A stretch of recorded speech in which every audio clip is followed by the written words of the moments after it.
One of the cool things that I get to do working in the lore room is help people with their family history. And that's people who are local, but also people who maybe have moved from other parts of the country.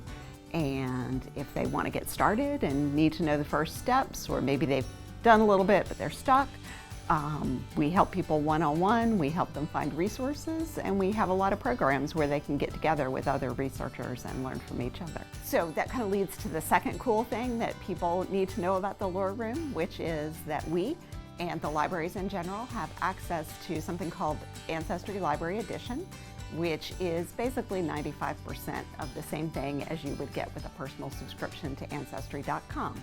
So a lot of people see commercials and they get really interested. Maybe it's not in their budget this year. Come to the library. We can help you get started, help you figure out what you need, and in many cases, you could just use our resources. The third cool thing that people come in to discover in the lore room is maps and other resources that tell us about the history of what's been here on this land.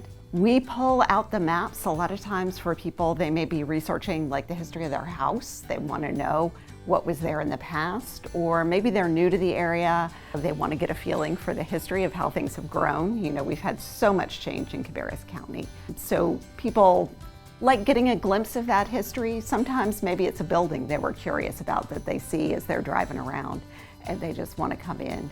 And maps are one of the great resources that we can use to help them figure out those little mysteries. Number 4, we have a collection of Cabarrus County yearbooks. And I love it when people come in and they get so excited to reminisce about their school days 30 years ago, or maybe they're looking up their mom or their dad or a new significant other, where they're probing into their past. It's just fun to be able to see the history of the schools. Another really cool thing we have is newspapers from the past.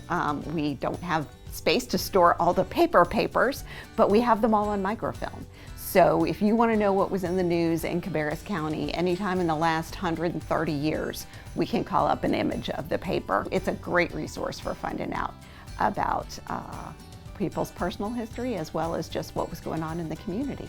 We collect a lot, and we also kind of have a lot of experience digging into those resources, so we can coach you a little bit. Maybe we know where that particular piece of information is, or if we don't, and I learn new things all the time, even after doing this for close to 6 years now, we will get in there with you and search and see what we can find.